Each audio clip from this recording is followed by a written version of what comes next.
My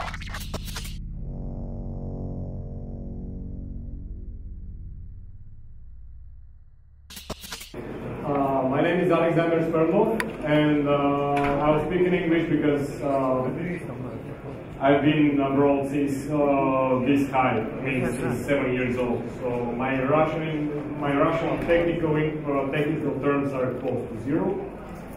So that's why I had to present in English. A quick survey, because the presentation depends a lot on the demographics of the audience. So I would like to know how many security managers and security officers are in the room. Can you raise your hands? Okay, 35–40%. Windows admins, system administrators. Okay, network administrators. Anybody in PR or legal departments? No? Okay. Any owners of security companies or any other companies? Owners, CEOs? No? Okay. For the end of this presentation, I will need 6 volunteers. This means we'll assemble a small team of 6 people, which means I'll need 1 system admin, one person to act as the CEO, 1 person to act as the legal, 1 as the PR, and 1 as the security representative. I mean, can we have just a second? Right. So, who is going to act as the CEO? Any volunteers?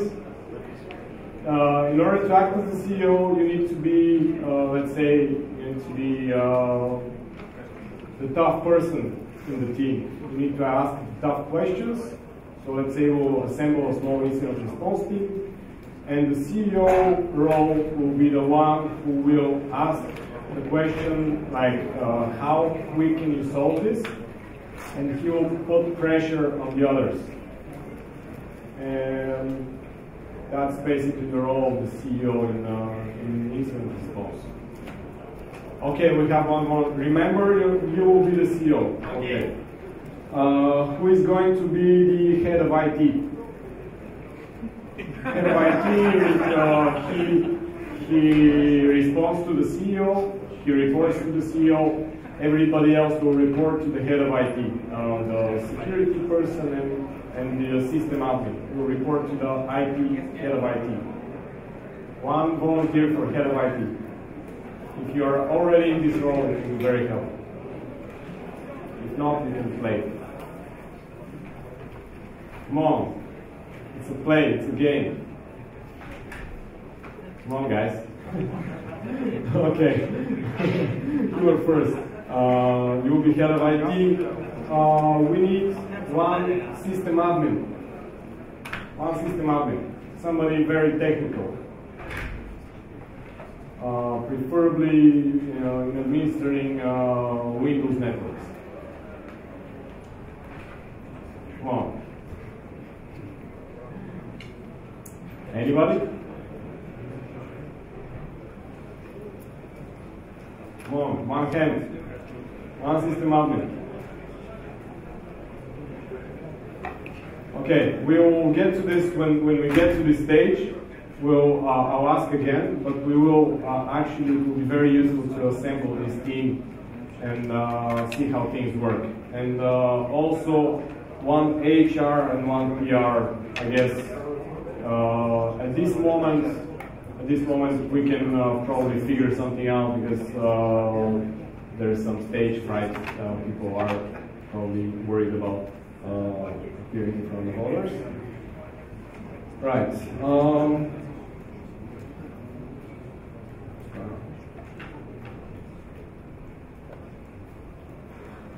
A little about me.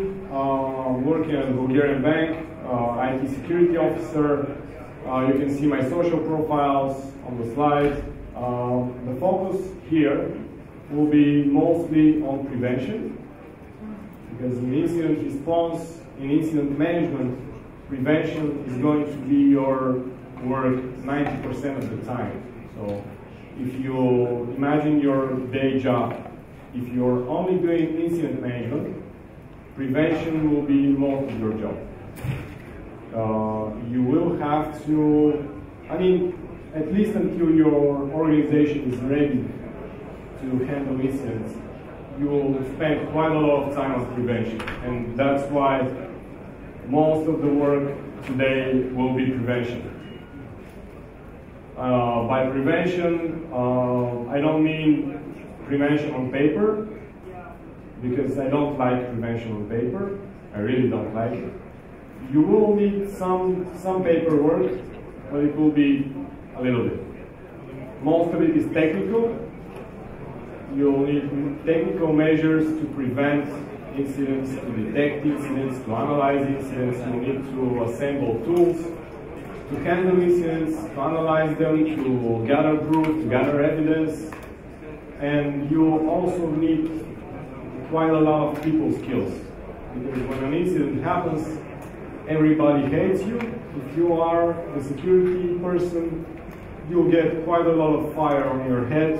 You'll get pressure from all kinds of teams, from HR teams, from legal teams, from, let's say, from the call center, from CEO, from everybody. And you will be scared for your job. You will be scared what happens if the consequences will be serious enough for you to be fired, or whoever knows what happens. So you need to be prepared for this situation. It's not an easy situation when a serious incident happens. Imagine yourself the head of IT security in the Russian railways right now, and imagine yourself in their shoes. It's not going to be easy if you're responsible for not taking care of security well enough. So people skills, it's important. Sessions, I'll try to separate the sessions in a way which will not leave half the audience asleep or tired, or I don't know. We'll have breaks. And the file share, I don't know if you got the details for the share.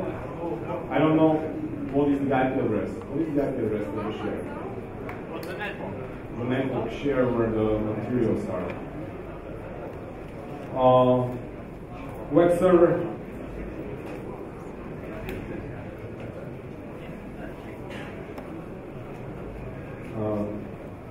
Okay, I'll type it in a notepad.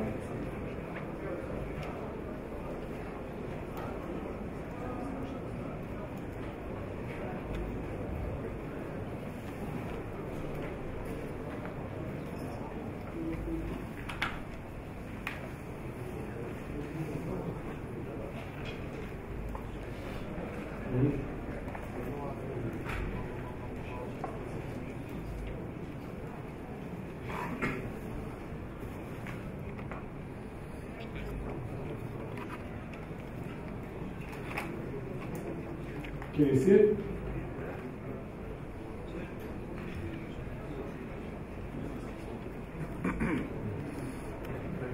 I'll change it.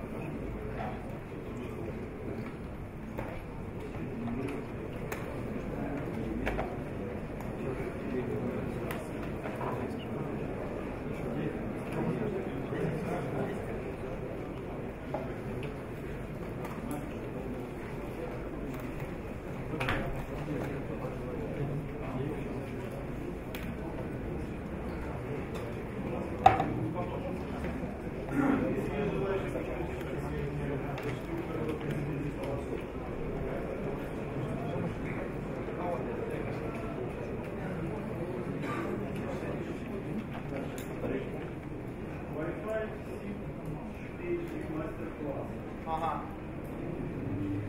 Погромче можно?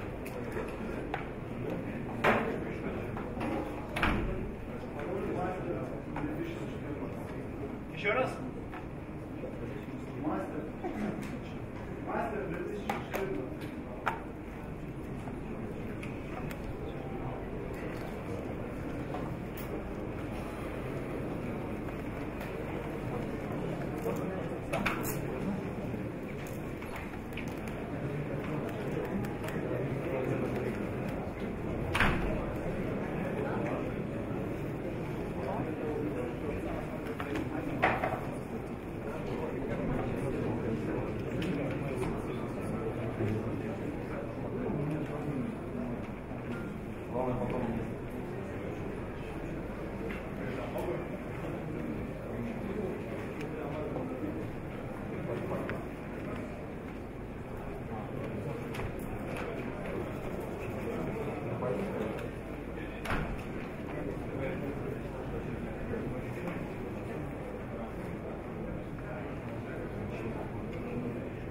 Actually, you won't really need the files until later on in the presentation, and most likely until you get home. Last year we had some trouble with distributing large files. This year I've made the presentation in such a way that you will learn how to use the tools, you'll learn how to use the techniques, and then at home, at work, using the presentation, using the PDF, the PowerPoint, and the documents, you will be able to reassemble everything you learned today into a working procedure and a way of handling incidents.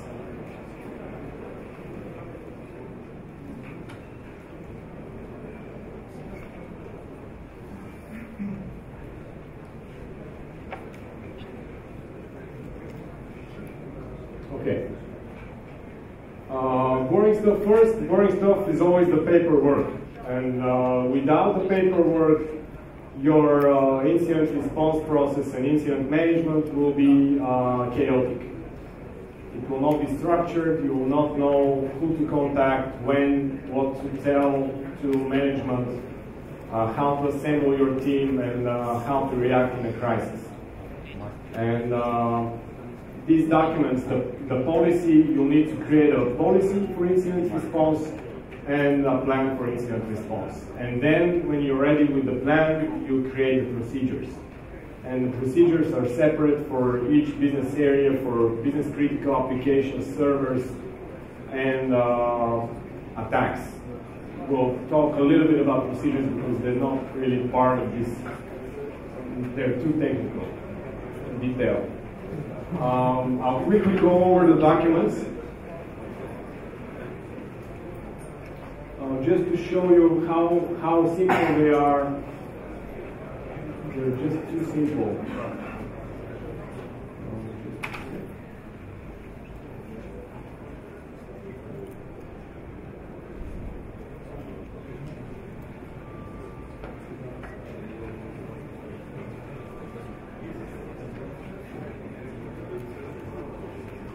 This is the document which is considered as the standard for incident response.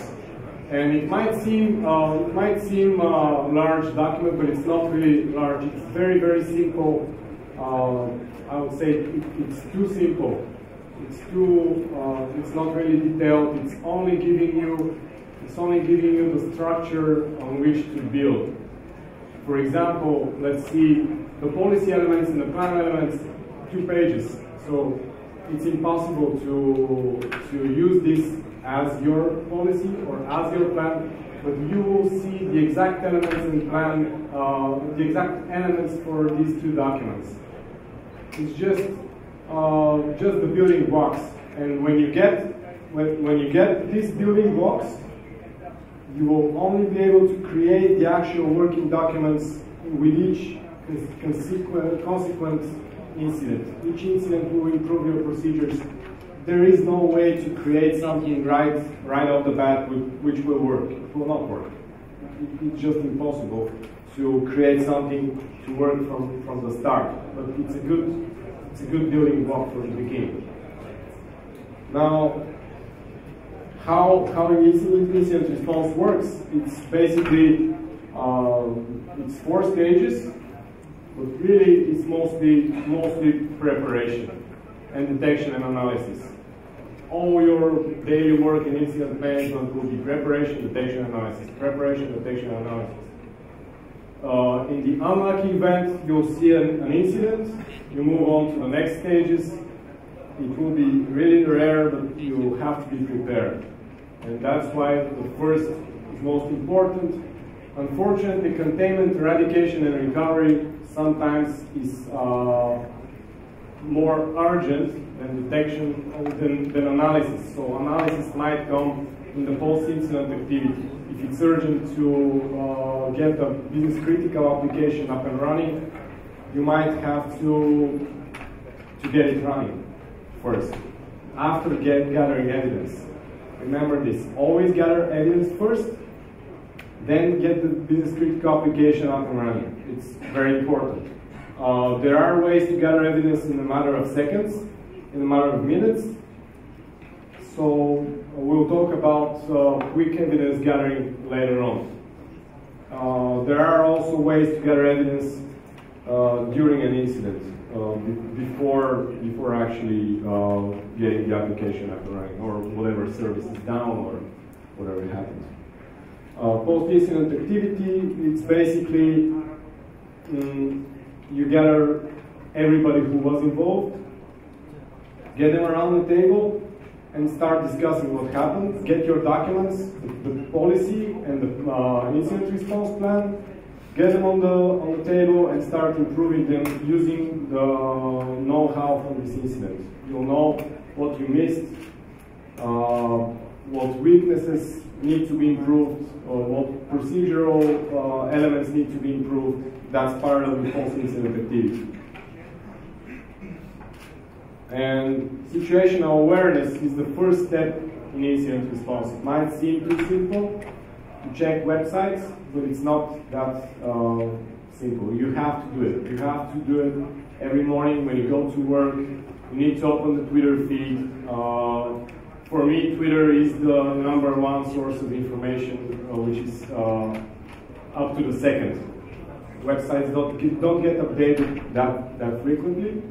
Twitter is extremely fast. And if you're interested in incident response and digital forensics, DFIR is the hashtag you need to be following. For generic information security, hashtag InfoSec. I know most of you might be old school RSS fans, but it's just the way it is. Hashtags, as lame as they sound, are a quick way to monitor news. That's it. Root Secure, the first link, this is an aggregate of all security websites you need to monitor. And it's probably impossible to monitor them all, because you have to read long articles, 90% of them is it's pure bullshit. Twitter is also sometimes full with marketing stuff, but it's very fast. If you need fast information, Twitter is the way to go. CERT, US CERT, is the best organization to look up to in incident response guidelines. And their current activity is very clean. Current activity feed is very clean. It shows current vulnerabilities which are actively exploited in a clean way with no marketing fluff, any of that stuff. CERT Europe EU is a similar organization to the US CERT.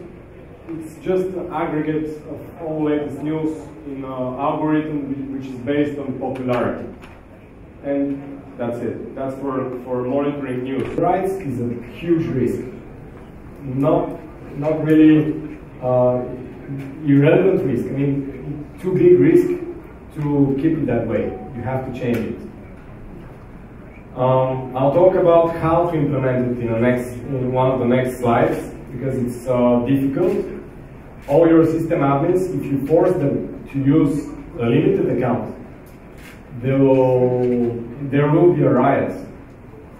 it will be almost impossible to convince them, but you have to convince them. You have to convince your managers to work as a limited account in Windows. Managers, system admins, network admins, CEOs, all of them like to work as admins. It's a huge risk. I'll talk about how exactly you can convince them to change it. Internal firewall rules. If your organization has a couple thousand people or a couple hundred people, and the servers are accessible to them, it's a huge risk. You need to change this. With firewall rules, internal firewalls should block workstation access to servers. Only system admins. We'll talk about this later again in a different slide. Software restriction policies. Anybody here using software restriction policies in Windows? Raise your hand. Okay, we'll talk about this as well. Emmet? Anybody here using Emmet? Awesome. Great for you guys. Emmet is a different story. We'll talk about it as well in a different slide. Automated updates of Flash, Java, all those frequently exploited applications. In a small organization, it's easy to update them. In a large, huge organization, a bank, it's almost, it's not impossible, but it's very difficult because we have all these custom applications, internal banking applications, which require a specific version of Java, a specific version of Flash, Internet Explorer below 8, and stuff like that. So you can't always update, but whenever you can update automatically, do it. This link is in the presentation. It's about System Center Configuration Manager. Very useful. If you are a large organization, you probably have a contract with Microsoft. You probably can use it with no problem. Whitelisted internet access. It's also a very difficult task because you have to convince your users that don't need the internet in the 21st century. Many users really don't need access to the whole internet, and there are systems which allow you to allow each request manually. Each new website you can allow it manually with specific web filters, which is outside of this conversation, but it's important to have it. Education and training. It's the last thing on this slide. It's one of the most important things. And security awareness training, in your daily job, you don't really have time to educate users. And there are resources which are free and are awesome, and I'll share them again on the specific slide for security awareness training. Next. How? This is the question. How to implement this practice of 2 users per admin account? Because if you are an admin, you need to perform administrative tasks, but you don't want to be a risk to your organization. You need 2 accounts.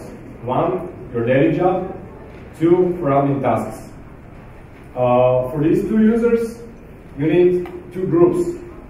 And each admin user has to be in an admin group for group policy to work for the later slide, because there are specifics for this which are not easy to configure.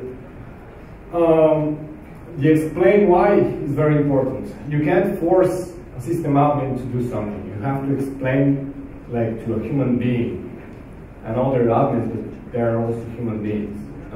You need to explain to them the risks. You need to explain them, if you have to, show them how exploits work. Show them, open a vulnerable machine, virtual machine, with an exploit. You can download some exploit, you don't have to create it. Show them how opening a simple web page can exploit a machine. Show them how opening a new site can exploit their machine if the new site is hacked. And then they'll understand and probably agree with you. If they don't agree, HR. You have to force this. If you don't force the least privileged principle, if you don't force your admin users to not work in their daily jobs using limited accounts, you will have many incidents. If you do it, you have much less incidents. You will have much less viral infections, much less malware, because admins are the primary entry point for malware. Yeah. Internal firewall rules. Your servers need to be accessible only from a specific set of workstations. If you have 5 admins, these 5 IP addresses have to be hard-coded in the firewall, internal firewall. Only these 5 hosts have to access for administrative tasks these 5 servers. I mean, or however many servers you have. If a user is exploited in your internal network, a virus on this user machine or an external actor, somebody who has gained access to this machine, should not be able to access on the network level the servers. It should be impossible. 2 or 3-factor authentication sounds expensive. It's not. There are 2-factor authentication companies out there which allow you up to 20 licenses for free. So you contact this company and you tell them, we want to evaluate your product, give us 20 licenses. And they'll give it to you, and later on you can tell them that you decided not to use the product. That's one way to do it.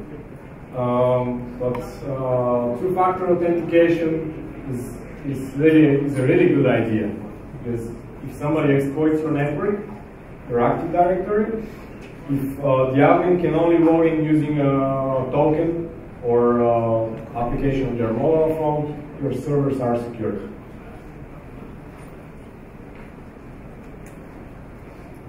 Here's an example of a software restriction policy.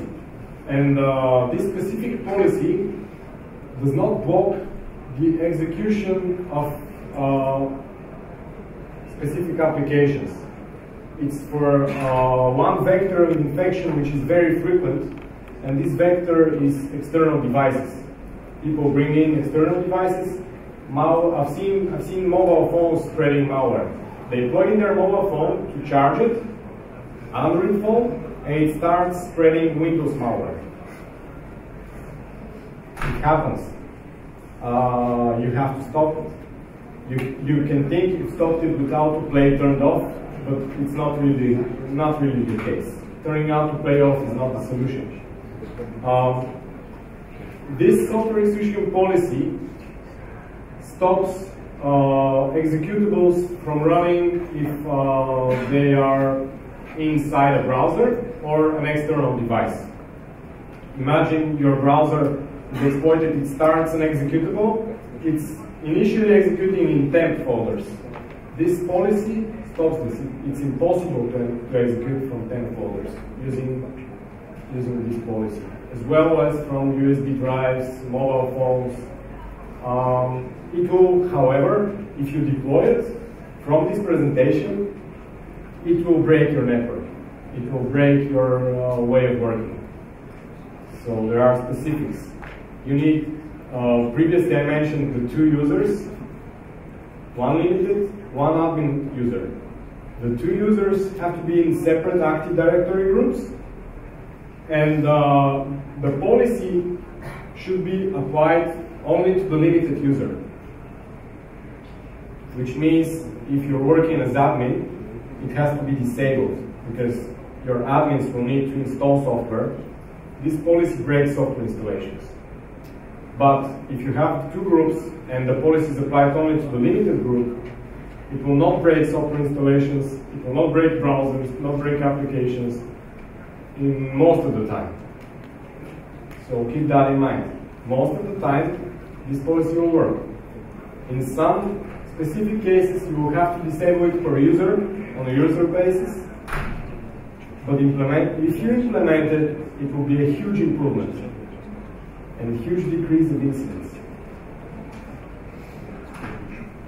course, that's for prior to Windows 2012 and Windows 8. There are better solutions, but most companies still use Windows 7. Many use Windows XP, where it's perfect. It's absolute gold.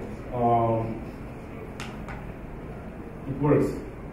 I can testify from practice that it works. It takes time to, it takes, again, as with the limited user, you will have opposition from the admins. You will have opposition from the users. If you have users with many rights, you will have opposition from them, but you have to overcome it.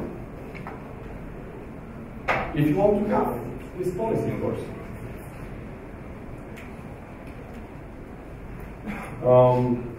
These links show exactly, first link is from the NSA. It shows exactly how it should be done, and the two links next explain how to do the exceptions. Also on 2008 and newer, the last link shows a policy which stops executable from running. Unfortunately, older operating systems don't have it. So keep that in mind. Emmet, as the previous question showed, most people here don't use Emmet, which is normal, and it's unfortunate because Emmet has been on the market. It's free, first of all. It has been on the market for several years already, and it has been preventing exploits from running for years. And if you haven't been using it for years, that's just unfortunate, because it stops most exploits. Really unfortunate. I'll show how to configure Emmet in a minute.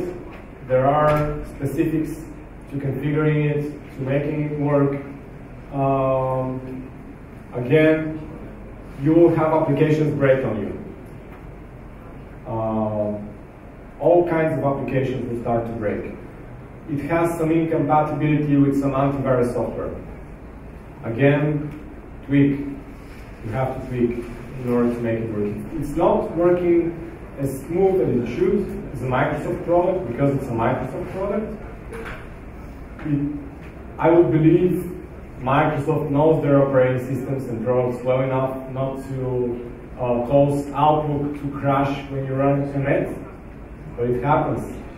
You run Emmet, you start Outlook, and Outlook crashes. You start Link crashes. You start Excel crashes, because some data looks like an exploit. And your users will come to you and say, your security measures are causing us to not be able to work. Disable it. And you might want to disable it, but you might want to follow the smarter way, as I'll show how to tweak such things. Now, first of all, I'd like to show you how Emmet stops an exploit, and then I'll show you how to configure it properly in an enterprise environment.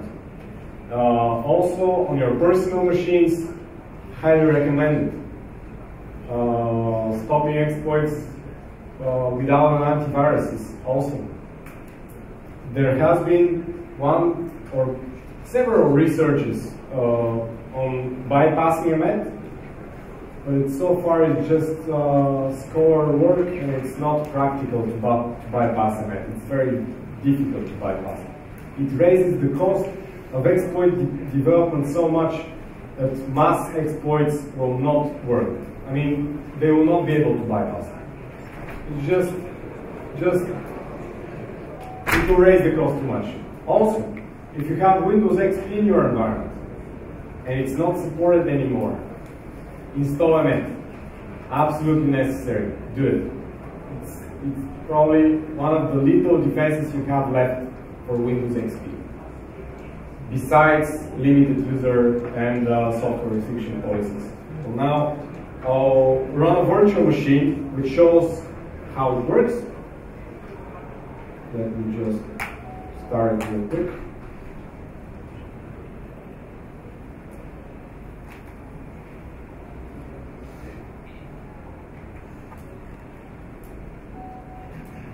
Actually, I'll duplicate my screen because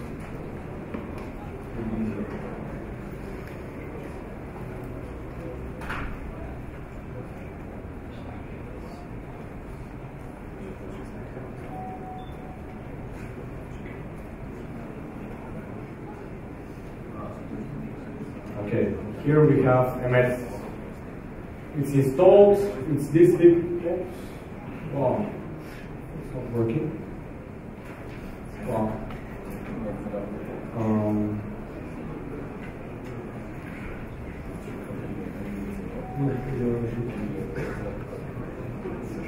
Okay, well, I'll do it in a different way.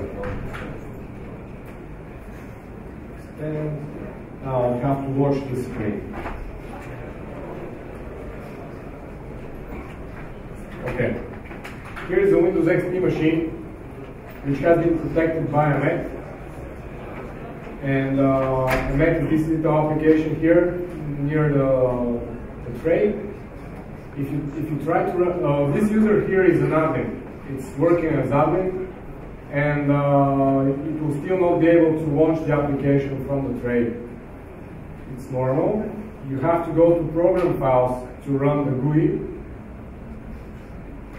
But if you create a shortcut, it works with the shortcut. Now, many mitigations here are not available in Windows XP. If you still use XP, just upgrade. If you can't, use a Mac. And in our case, we have to configure applications to make it work. Here is the little icon, apps, which is the key to solving application incompatibility. Let's imagine your link or MS Access, but link, let's imagine link or Excel or Outlook crashes when you start a Mac. And it says a Mac has detected color mitigation and stopped Outlook. The general suggestion would be to remove a Mac. I would suggest look exactly which mitigation has caused the crash, it's in the logs, and disable only this mitigation only for this application. In this case, color mitigation is most likely to be the cause in many crashes. Just disable it. And that's it. And then when you click OK, you don't have to reboot the computer. You only need to restart the application. It will work. So that's a good solution. Now we find Acrobat Reader here in the apps. Here we have Acrobat. I'll disable all mitigations. And now we have no protection from PDF exploits. I click OK, minimize the Mac. Oops, I minimize the virtual machine. Minimize the Mac. If you run the exploit from a PDF file, it starts calculator. We have code execution in a PDF file. This is very frequent. I'm sure everybody here knows how it works. An antivirus which has not been already updated with this specific exploit will not detect the exploit, and you have no protection, absolutely no protection. The only protection is MS. So now I'll enable all mitigations. I'll click OK. And now the exploit will not work. It says MS detected, EEF mitigation, and close the application Acrobat Reader. We have successfully disabled exploits in our organization using a free tool from Microsoft, which is several megabytes, like 5-10 megabytes. Deploying it across the enterprise is a different question now. If you want to deploy a Mac, you will have to work real hard because their documentation is not really good. first of all. It's good, but it has some sections from previous versions, which is strange. You have to tweak here and there. An important thing to notice is when you run a met, you can export, when you configure one, let's say you have a standard desktop in your organization. You have a standard set of applications, you have a standard set of software, and all of them are already configured on a test computer. You have to test it on a test network first. I would suggest test on your system admins before you deploy everywhere else. Test on your system admin group, deploy it only for them. When you're ready testing, when you're completely testing, you just export the whole configuration in an XML file, and then with the deployment package, you install a met, and then you deploy this XML over a met across the enterprise. That's it. And you have a met configured. Right. We are up to the first break. 10 minutes break, everyone. 10 minutes break. You can go take a piece or eat something. 10 minutes, go back.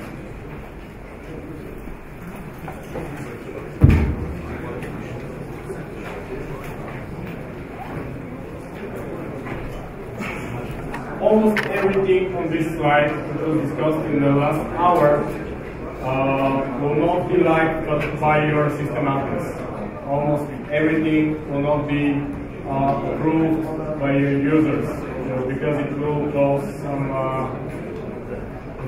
inconvenience. The two user accounts per user is inconvenient. Software restriction policy, which will cause admins to not be able to run executables, portable executables from USB drives. They'll not be able to do it. They'll not be able to execute executables from zip files. If you open an archive, the software restriction policy blocks this, which blocks viruses, but also prevents usability. Again, something which limits users in a way. They have to extract the zip file, then run the executable using run as admin. It's inconvenient, but it prevents a lot of malware, really. Met, again, inconvenient. It causes some applications to crash. Office applications, all kinds of applications. Inconvenient. If you configure it properly, it's okay.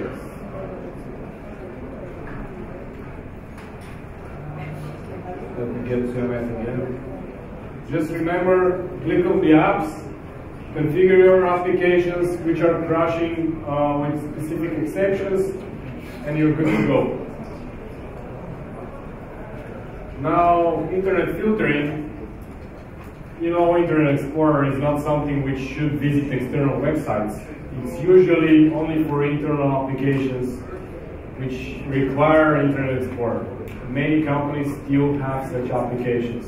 You can't uninstall Internet Explorer across the organization. You sometimes can't update to the latest version. What do you do in such cases? You forbid Internet Explorer from accessing external websites.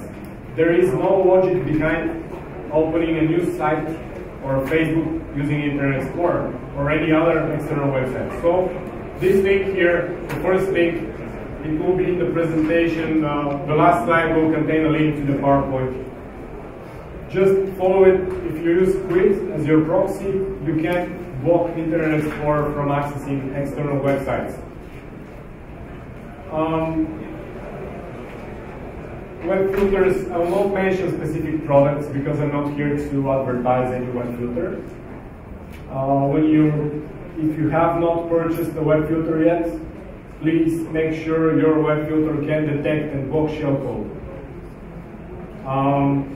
It's important. And then the last link is, again, I'm a fan of the technical guides of NSA. Last link is by NSA, how to block internet access for admin users. I will not get into details here, it's just a document, so we'll not go through it. Safe browsing. Now this is something different. Anybody here ever used Sirix? One person, awesome. Two, Sans, you guys from Sans? No? Okay. Sirix is not a popular solution. It's not a popular browser because it's very different from most browsers. It's Firefox in a virtual machine exported into Windows. In essence, it's a VirtualBox machine which is hidden. You are actually installing VirtualBox. If you're installing Sirix, you will not notice VirtualBox if you're not a technical user. You will only get an icon of Firefox on the desktop.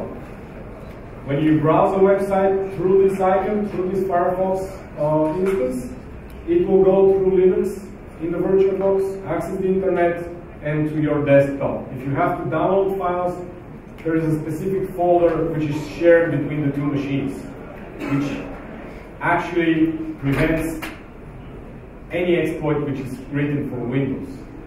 Really cool. And it's free. It's free in the basic version. There is a corporate version which is with centralized management and all the bells and whistles. It's not expensive, but it's paid. So the free version is also, if you visit frequently suspicious websites, just use Sirix. Sandboxy, it's much more popular and much different, which is now discontinued, unfortunately. Now it's purchased by Nvidia, and Nvidia is quite expensive. But the free version of Sandbox still works for running untrusted applications. And it's not good for corporate environments. For corporate environments, you have to purchase a license. And again, it's not expensive. Buffer Zone Pro is something which I want to show you, actually. And for that, I'll run a virtual machine. Anybody here ever used Buffer Zone Pro? No? Okay, awesome.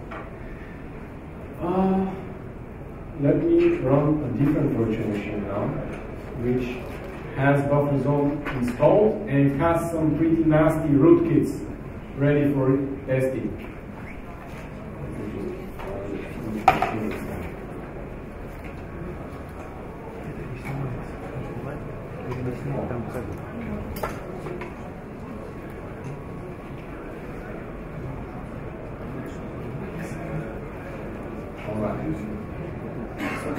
Now, I hope you can see the notes. Buffer Zone Pro is free for home use, and it's a really good sandbox. I've done some research on sandboxes, and I can say I've tested them all. Every single product which offers a sandbox has passed through my hands. I've run many rootkits, viruses, all kinds of malware to all kinds of sandboxes. Some of them escape sandboxes. Unfortunately, Sandbox is one of them. Sandbox, it doesn't catch everything, it doesn't record everything. Buffer Zone Pro, being free, is solid, it's bulletproof. You can run anything inside, and it will not escape. Now, when you install it, it will ask for registration. You just use some email which you can access there for to confirm the registration. And also, a very important detail which I didn't notice myself initially is this little arrow here, because there are no configuration options anywhere. But this little arrow, which is not really a good usability decision, but still opens the settings. In here you can configure policies, thresholds for containing executables. You can configure the firewall. Many things which will not go through now. I'll just close this because we don't need to go through the configuration for this demonstration. And now I have here some rootkits. This is Zeus, if I remember correctly. Let me empty buffer zone.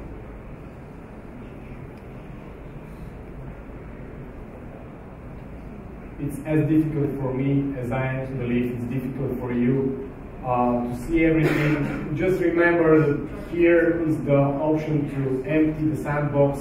If anything was written to the sandbox, now it will be unwritten, it will be deleted. Registry entries, files, processes, everything. Now if we right click on the virus or rootkit and choose open inside buffer zone, it will run it in a sandbox. Remember, this is Windows XP. It has no antivirus installed. It's just Windows XP, just buffer zone. So we run it inside buffer zone. Oops. No, that was not it. That was the job. Let me extract the actual malware passwords.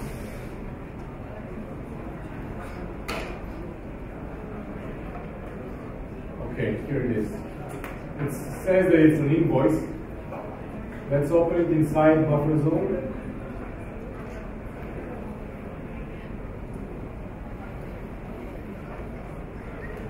See, now it says optimizing for first round. You can see all the processes in this little box here. It will open some processes. It will now try to contact the internet. It will try to download stuff from the internet. Everything which this little rootkit runs will be inside this sandbox. It will wait a little bit and start other activity. Why I'm showing this? I'm showing you this because that's a really good way to run browsers.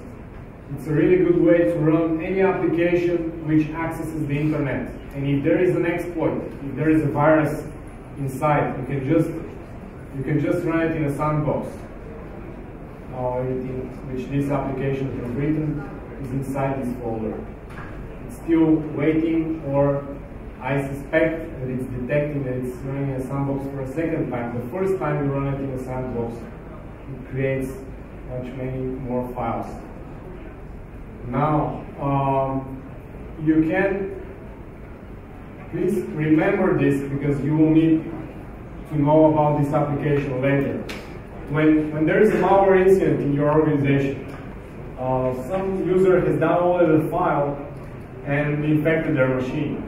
In order to clean it up, you need to know what it's doing. One of the ways to find out what it's doing without infecting your own machine is to run it in a sandbox. Run it in a sandbox, it creates all the files, registry entries, it logs them in the log file, and then you can go through this log file, go back to the infected machine and clean everything up. It's very convenient, very easy. One of the ways to see what a malware is doing is buffer zone pro. Also, one of the ways to isolate internet accessing applications.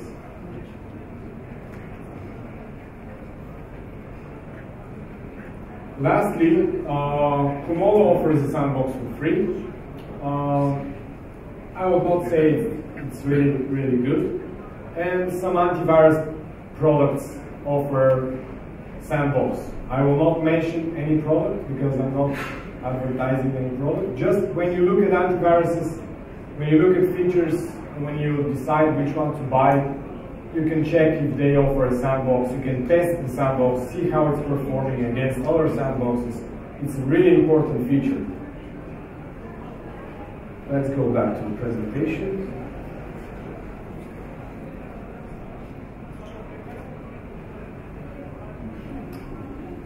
Hardening of servers, applications, workstations.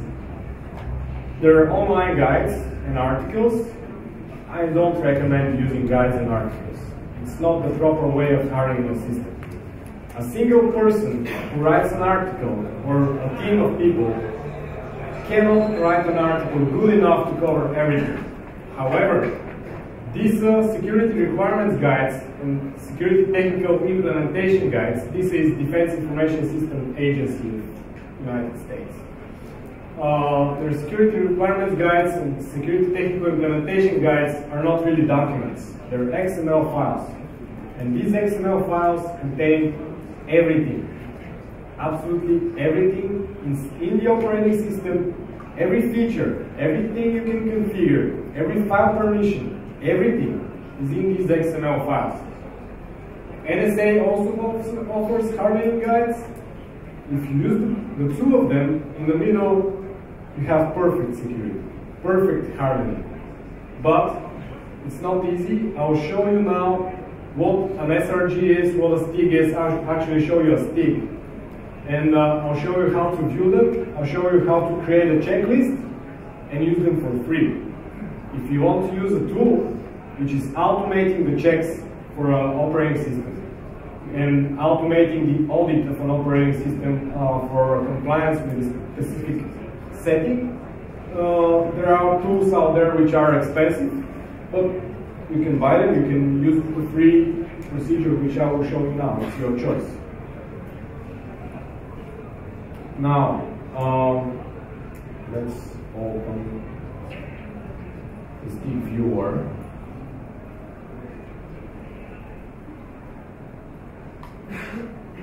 Right. Usually,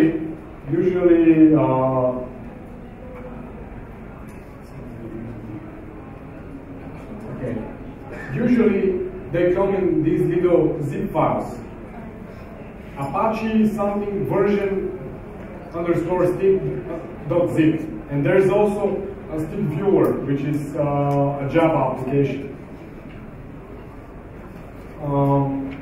Let me also open the website. The website is linked in the presentation. This is the link here. When you get the PowerPoint, I've created the PowerPoint in such a way you can just take the PowerPoint and go step by step. Everything is the link, which is usable and goes where it has to go. This link here goes to this website, which is Defense Information Systems Agency's website. From here, from this website, you click on Security Requirements Guides or STIG Technologies, and here you can see the STIG master list contains everything. And when I'm saying everything, it contains everything. If you want to harden Android, you can harden it. If you want to harden Apache, Apple OS, iOS, any applications, BlackBerry, everything which you might deal with in your daily job, you can find an XML in the proper security configuration in here. And then, when you download the application you want to check, you open the STIG viewer, and now it will open on the other screen. You open the STIG viewer, and here are all the settings. It's hard to see, let me try to zoom. Every setting is explained, and it shows the fix, what needs to be fixed in order to remove this vulnerability or configure the application properly. For Apache, there are not that many. For Windows, there are hundreds. And then to create a checklist, you go to the checklist menu, click on Create a Checklist, and then you can export this to Excel. And in Excel, you take this Excel file, you export it, you discuss it with your system admins, and then you give them this Excel and tell them every single setting you report, which is green, which is red, which is yellow. Go in there and give me the Excel field in what you fixed and what needs to be fixed and so on. And basically, the security officer's job is to export the Excel, send it to the system admin, and then see the results. Of course, you need to test it in a test environment. You need to plan this. Many settings can break your application. So it's all about testing and implementation. But the proper way to harden an operating system, an application, a database, in my personal opinion, the best way is to follow these guides, these XML files. It's just the best. Next. DDoS is probably the most easy to stage attack. It's the cheapest attack and most frequent in these days. Here are some steps to at least help you deal with DDoS. But these are technical, I'll not discuss them now. One of the best ways to combat a DDoS, because it will overflow your pipe.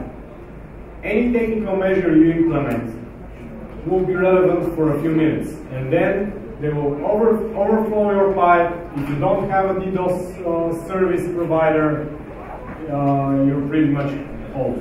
So next, what you do is you rely on social networks. You just start doing business, communicating with clients publicly right now on social networks, so they will be ready. If your website is down, they should know already where to find your communication channels. They should know. We can find news about what's going on on Twitter, on their Twitter account, on their Facebook, on their VK page. Social networks is something which DDoS cannot shut down. I know it's an unusual solution, but it's a solution, but nevertheless. And do not buy DDoS protection services in advance, because you will waste a lot of money. The chance of having a DDoS protection, DDoS attack are, I don't know, it's unknown if you will have it or not. But what you can do is you can find a DDoS protection company, you can host several meetings with them, you can agree on which equipment you will buy immediately after a DDoS attack. If you have to buy an equipment, sometimes it's a simple router change to redirect all traffic coming to you somewhere, to redirect it through them, through the DDoS protection provider. You redirect all your traffic with a simple router change, router configuration change. And then you take everything from these meetings, from the agreements with the DDoS protection company, you implement it in your incident response plan and incident response policy. And when you have the attack, it's minutes of configuration before the protection is in place. You don't have to buy anything in advance. Just a few minutes and DDoS is done. But you have to have the contact details of this company, the configuration changes you need to make.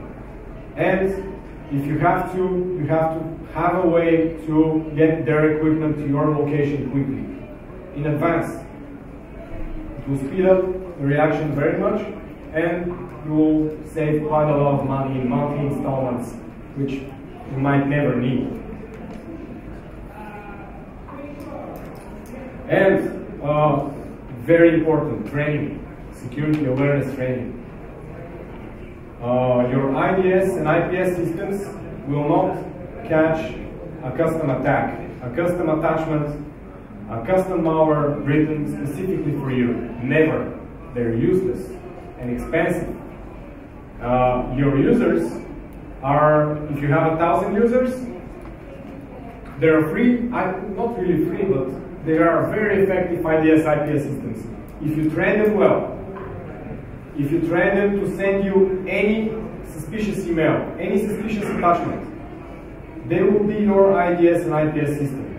Because automated attacks, automated worms, malware are easy to detect in tools I'll mention later. But if you receive an email from a trained user which says, here, I'm sending you this attachment, it's suspicious, can you review it?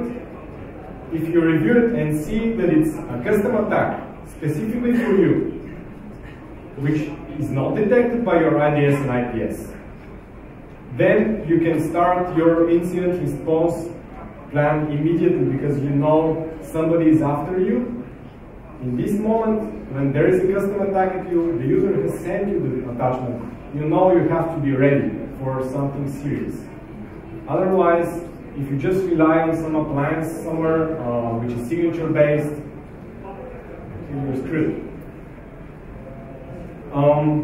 Proper training is not easy to implement. There are not many solutions or companies offering really good training for employees. Unfortunately, we have to deal with it ourselves. We have to train the users ourselves. And for this, again, Defense Information Systems of the United States has provided us with a really good security awareness course, which is free.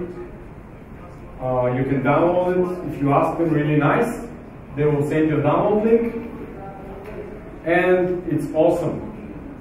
It's the best thing I've ever seen for security awareness training. They offer phishing training, social networking training. That's how it looks. It has tasks which they need to complete. They gain awards. And then in the final screen, they get a certificate which they can send you and confirm they've passed the training. Unfortunately, I've not seen anything like this in Russian. You have to train English-speaking employees, or you have to translate it, hire somebody to copy it. I don't know, it's freely downloadable. Unfortunately, it's only in English. On the DISA website, on the DISA training website, there is a form you can fill and ask them to send you the downloadable version. Otherwise, it has to be done online. It's really good. Also, if you have a USB drive, you can bring it to me. I'll copy the downloadable version which I received from them recently, really a few days ago. They sent me the updated version. I can give you the copy on a USB when the presentation is over, even though they've asked me not to give it to anybody else. They've asked me not to give it to everybody else because they need statistics on people who view it online, not because it's not copyrighted. It's freely downloadable. You can ask them, they'll send it to you. I can also give you a copy. Tracking, you just ask for a screenshot of the certificate, and that's it. The one thing I want to mention is this link here. This link on this slide. The screen you saw is from the first link. The bonus link here on the bottom is a different US military organization which offers a different security awareness training, again, free, and it's as good as the first one. It's your choice which one to give to your users. I recommend you force all your key employees, your CEOs, your key managers, everybody who handles critical data, critical information, confidential information. Anybody who might pose a risk of losing data, which is critical to the company, has to pass this training. Really important. Do not rely on technical measures, do not rely on procedures, do not rely on software. Rely on really good education for your users. I know it's just a couple of slides. I know it's just security awareness training, but you have to focus on training your employees, on awareness, on recognizing risks, on recognizing when somebody is asking them to do something which is shady and might pose a risk to the organization. They need to recognize this. If you don't train them, they're not technical, they're not security people, they're stupid. You have to train them. I'm sorry to say, but they are. And I mean, they might be really, really good finance people, extremely good mathematicians. They're not stupid. But in security terms, in recognizing risks, they're absolute zero. Sometimes, not always, sometimes. Security awareness training, and they're good to go. 30 minutes, 40 minutes, 1 hour, it's not much. 1 hour of their time or 2 hours, however long it takes them to go through each step, repeat some steps to pass them correctly. This is a really good investment in time.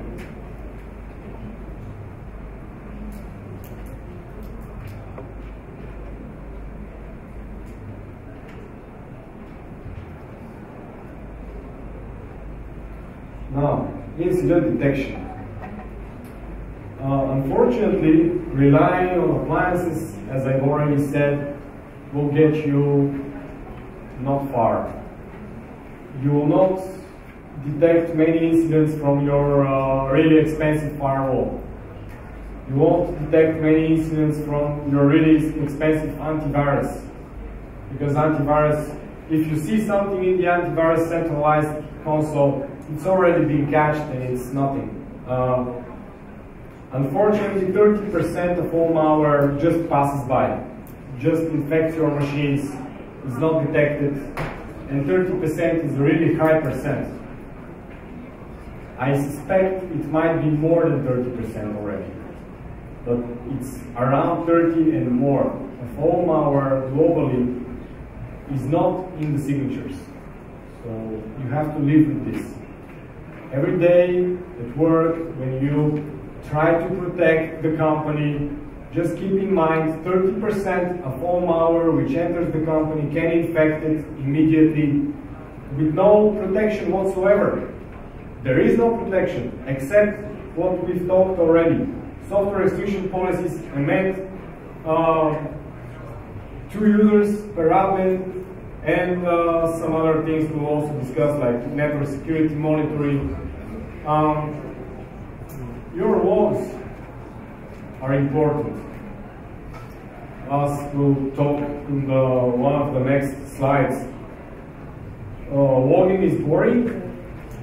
It's not fun. But you have to optimize your logs, and I'll show you how.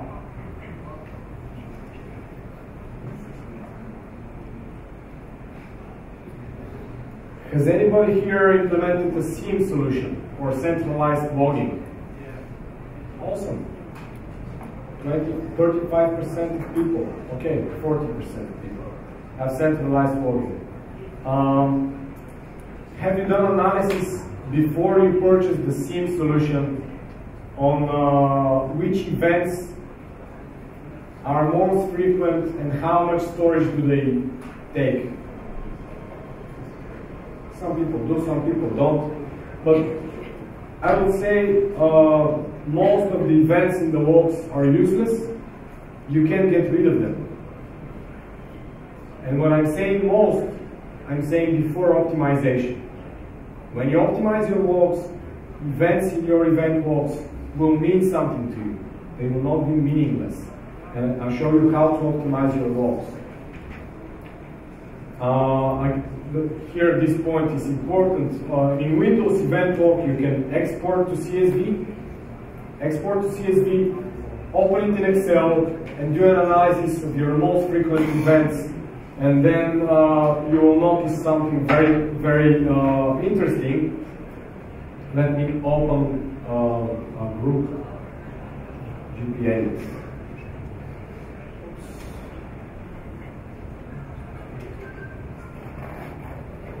Unfortunately, it's hard to see, but you recognize in Active Directory it will be different, but still the logic is the same. In Windows, there is a setting for your logging, and usually it's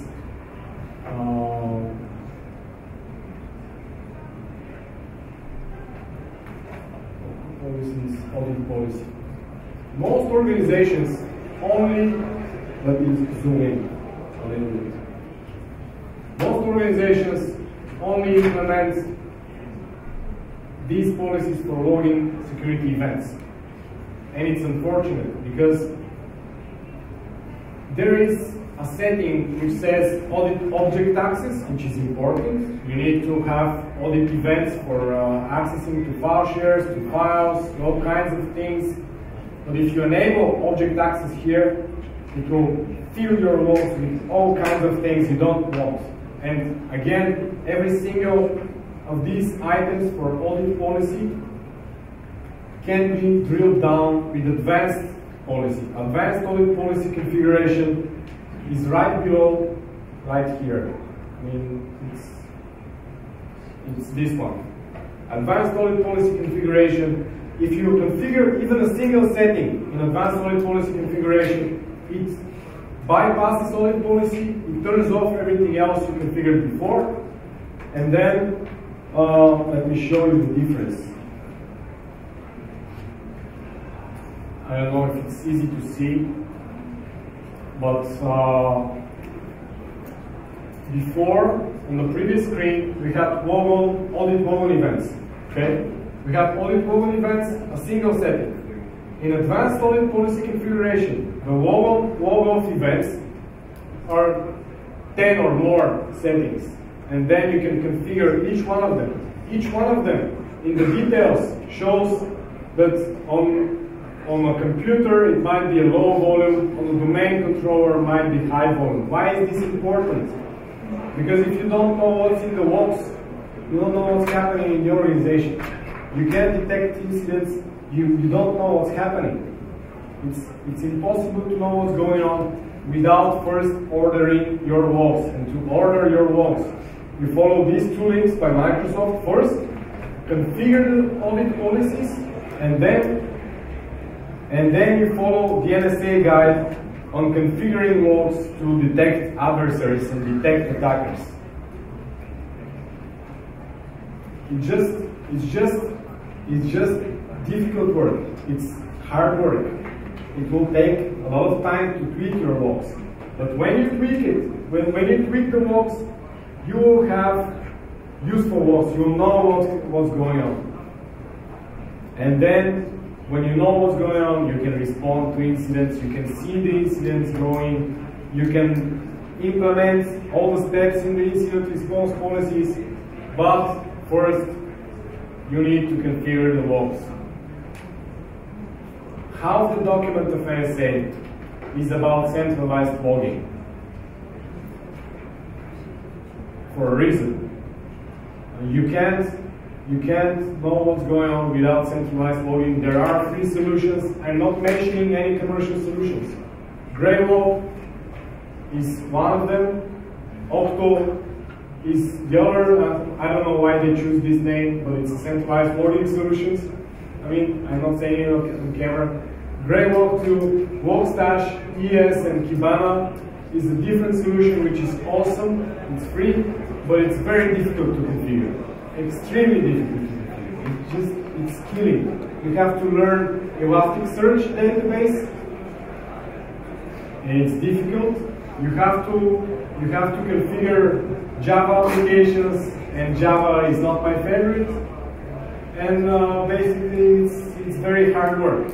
Very hard work. You need to dedicate 1 or 2 employees for a month to get all your logs in Logstash, Elasticsearch, and Kibana. It's a lot of work, but it's worth it. And if you don't want to deal with this, you go commercial. And I'm not going to mention any commercial vendors. You just Google centralized logging, you see all of them. But logging is really, really, really important. And optimizing your logs, because you might get rid of 30% of your logs volume just by one single configuration in group policy. One single change decreases your log volume by 30%. So keep that in mind. And volume turns into storage, and storage is money. And also volume turns into you being unable to see an event. Due to thousands of events, you are unable to see this one event, which is important. So again, optimizing is important. Network security monitoring. Has anybody here worked with Security Onion? You work with everything, okay. That's my work. Yeah. Security Onion is a really good Linux distro, which is free. And it consists of several intrusion detection systems. Unfortunately, I don't have a flip chart, but I'll try to explain. You copy all your traffic, which goes through your border router. You clone it, and you let all the traffic, the copy of the traffic, pass through Security Onion. You don't want your production traffic to go through Security Onion. It will absolutely kill your network. It will kill it. So just split the network, let one copy of the traffic flow through Security Onion, and then it will analyze it. It's very resource intensive for really low traffic volume. You need just at least 60 gigs of RAM, several terabytes of storage, a lot of CPUs. It's very resource intensive, but it's worth it because it's much cheaper than a commercial system. And in some cases, it's better because you can drill down on a single event, on a single alert. You can right-click this alert, go into the details of this alert, go into the details of the traffic. You can drill down up to the file which was in the traffic. You can literally take parts, pick up files from the traffic from weeks ago. You detect an incident, you want to see what was going on, and you can literally take a copy of the actual traffic from Security Onion. In order to do this, you need to store all your traffic. And that's the tough part, because storage is expensive. So that's a decision you need to make when using Security Onion, how much storage you can allow for it. When you decide how much storage, it will mean how many days of traffic you store. You might store 1 day, you might store a week. If you're really rich, you can store a month. But it's expensive in terms of storage. Let me just show you real quick, just a few screens, not to take a lot of your time on Security Onion, because there is again, this is a link. The Security Onion name is a link. You can just click it, you go to Security Onion's website. This Amazon link here is for the author page, who the author of the tool has also written several books on security monitoring. If you don't want to use Security Onion, the books are still good for network security monitoring, for any technology. Let's just go and show you the actual screens of Security Onion.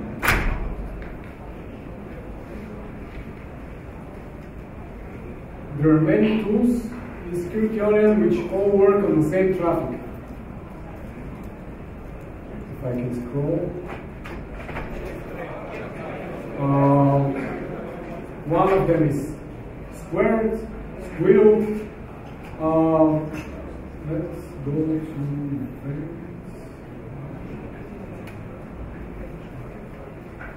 just a second.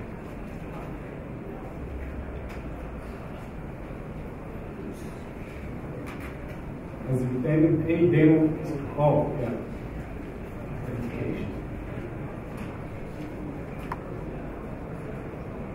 You can see the different alerts. This is the default traffic which is in the distro. You can play it, and it's like a demonstration. There is a peer-to-peer traffic. There's some Trojans going through the network. If you click on this, you see more details. You can see the rule which is triggering it. And the actual transaction details, which for some reason is not working here. But let's switch to the different tool then.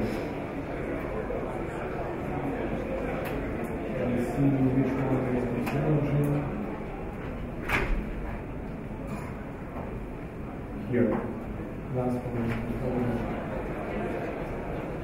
And from here, let's say it has detected a Trojan. You can do the transcript of the traffic. It's like follow TCP stream in Wireshark, very similar. When it's ready. My machine is slow for some reason. It's not loading, but it looks exactly like follow TCP stream in Wireshark. Or, yeah, here it is. You can see what the Trojan does from here. It's very different from the IDS/IPS alerts. In the alerts, you just see what's going, it's a Trojan, okay, and what else? From here, you see all the details from the network traffic, just a different perspective, or you can click and actually open the traffic in Wireshark. And here you see the actual traffic in Wireshark directly from the alert, which is something you don't see in many IDS/IPS systems. And here, you just open the traffic in Wireshark, analyze it, do whatever you want with it. That's the difference in network security monitoring. Let's say you have an incident a week ago, and all you see is an alert, or some other organization alerts you on suspicious traffic coming from your organization, because that's what happens often. You don't know what's going on until somebody else alerts you. And then, if you have Security Onion, you can go a week back. You can see IP from IP, the traffic and what was going on, which files were downloaded, everything in Security Onion. And again, we are 4 minutes past the break. I've seen people fall asleep. I understand you. It's okay. It's okay. Just have a walk, and we'll be back here in 10 minutes.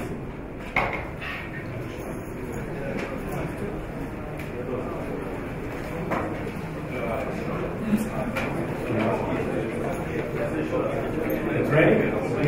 Sure.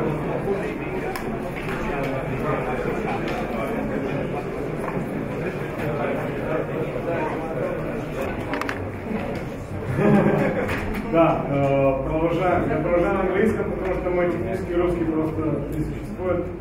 So, move, continue, presentation.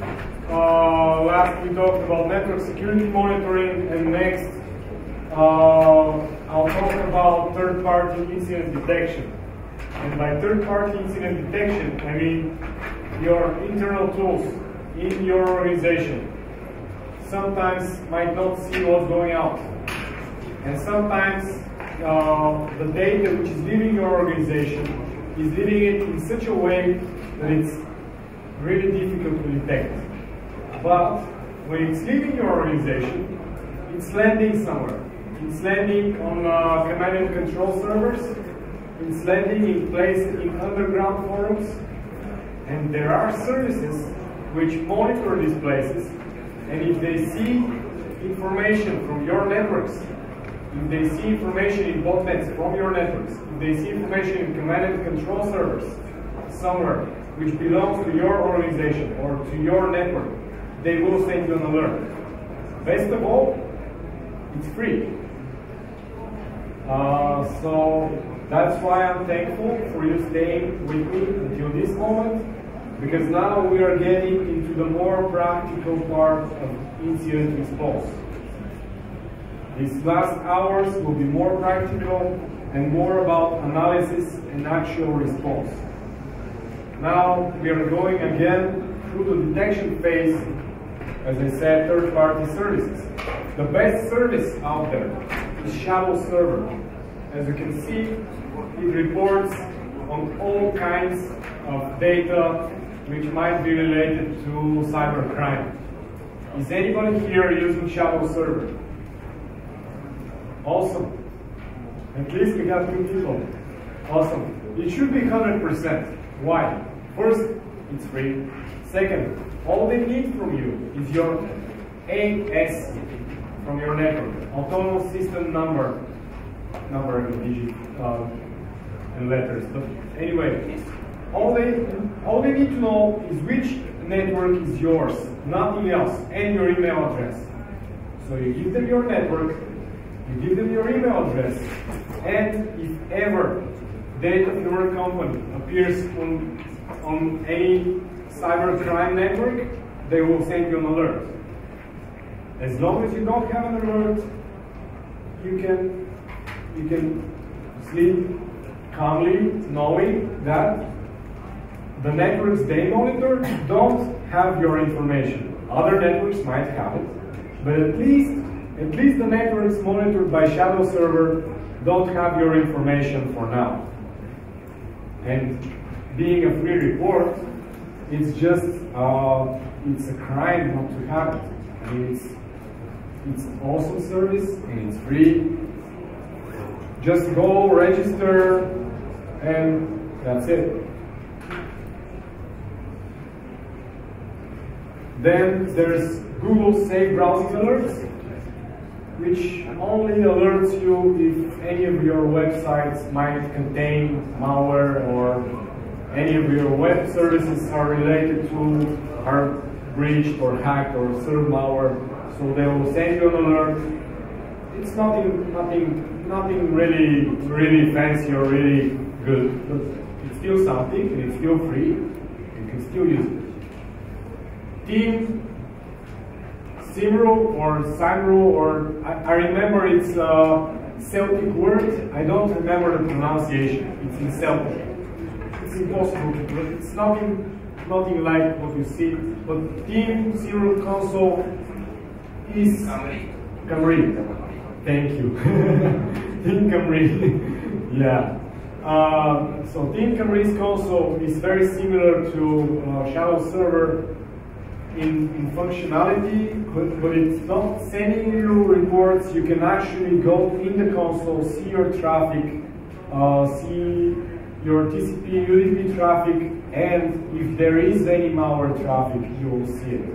You will be lucky if the console showing malware traffic is absolutely empty. It's good. Again, it's free. Just send them an email, ask to be included.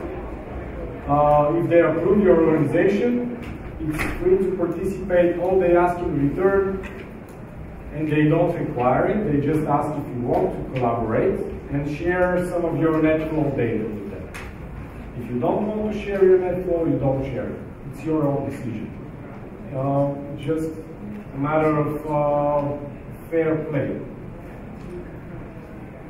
The live service by Microsoft only sends you data if any of their email servers see any malicious traffic going from or towards you. Again, it's a Microsoft service. I would say Shadow Server is much better. Team Camry is also much better, but the live service is free, so why not use it? It's not resource intensive. You just get some more alerts if they're relevant. SpyEye Tracker, I've ordered them in order of magnitude. So SpyEye Tracker, again, their network is not that big. They monitor less command and control servers, but again, free. Just use it. And BinFeed. If you are managing the security of a bank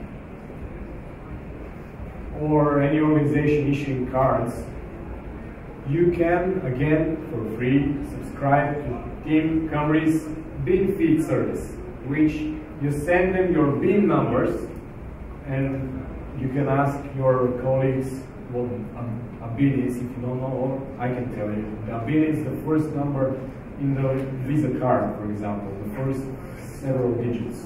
I don't know how many, but 4 or 6 digits are representing your bank. And if any of these digits appear anywhere on the underground economy, and if these are monitored by Team Camry, you will get a notification in a form of a file which is in their website. You log in, and you have to manually, or using some script you write yourself, you just have to manually check these files every day. if any card numbers from your bank appear on the bill feed. It's easy to automate if you want to. If not, you can give it to some analyst to check manually. Just the free services for third-party incident detection monitoring. Useful free. I am a fan of free. Don't know if you are. And now, let's prepare for the unfortunate event. There is an incident.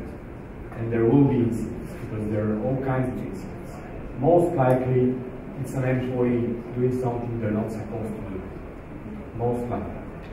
You'll be lucky if you detect it. If you have DOP or something else, you will be notified that somebody is doing something which they're not supposed to. Or somebody is doing something they don't know what they're doing. They click, they download attachments, they run stuff they're not supposed to. Admins do it really frequently. They download stuff they're not supposed to because they're brave. They know what they do, but they don't. And DDoS is not likely to happen to you. And unfortunately, if an APT is after you, I suppose we all know what an APT is. If not, if somebody doesn't, I'll just repeat. Excuse me. APT is not a technology. APT is not a kind of malware. APT is an organization. A person, or most likely an organization, which is determined enough to go after you until they break it. They will not give up until they break it. They will break it. And then you'll have an incident, if you detect it.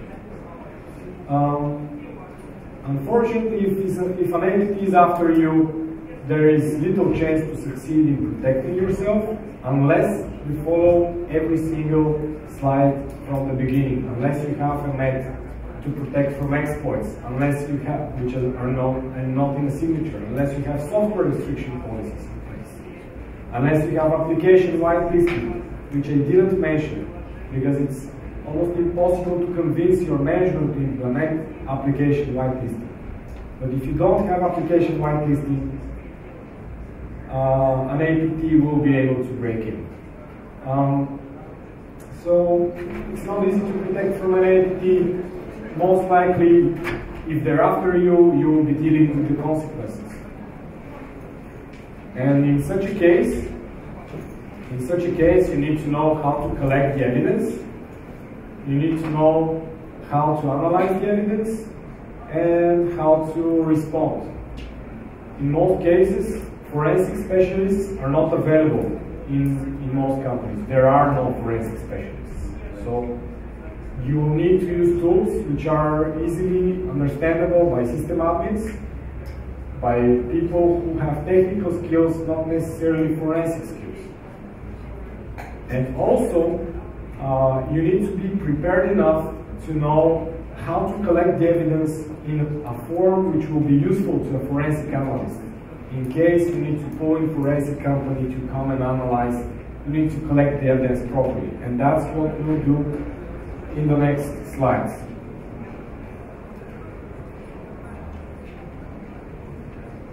As you can see, you don't need to be quick in an incident.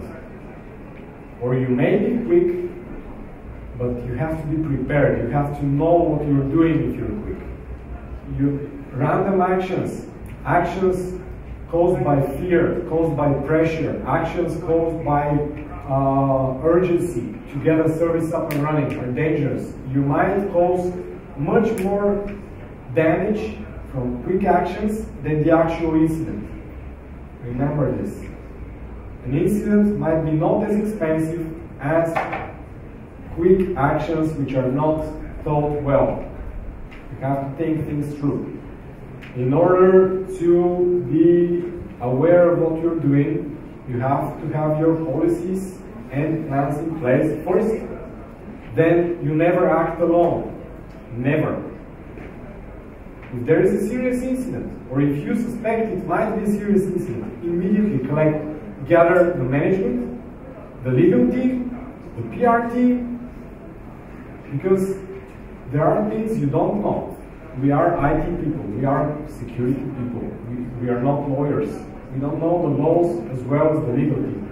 We don't know the public consequences of an incident as well as the PR specialist knows.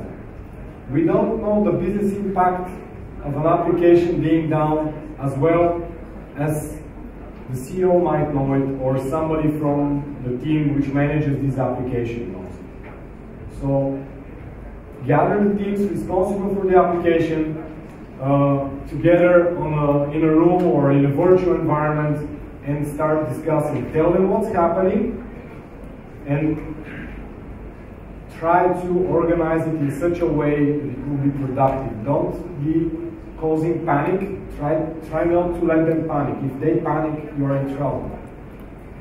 If you are the person detecting the incidents, you are the person who is responsible for the emotional state in which the people in the room might be. If you run all sweating and crying, there is an incident and you are in panic, there will be panic as well. So you need to be calm. And when there is an incident, just start working step by step. Get a notebook. Start writing down everything. On this day, this hour, we received an alert from this organization, or we received an email, or we detected information leaking outside our organization. It was detected from this system, in this server, and so on and so on. Write everything down on paper. You will need this. Absolutely, you will need this later. Then, when you start writing down, you also, at the same time, start collecting evidence, analyzing the evidence, and remediating. In the second slide of the presentation, there were processes. Detection, analysis, remediation, post-incident, but in reality, you will have to do it all at the same time. That's the reality. You cannot afford to leave. Let's say, for example, your website is hacked. You cannot afford somebody downloading your database while you're analyzing evidence. You cannot afford it. You have to contain the incident at the same time as collecting the evidence, in most cases. That's practice, that's not on paper. That's just how it goes.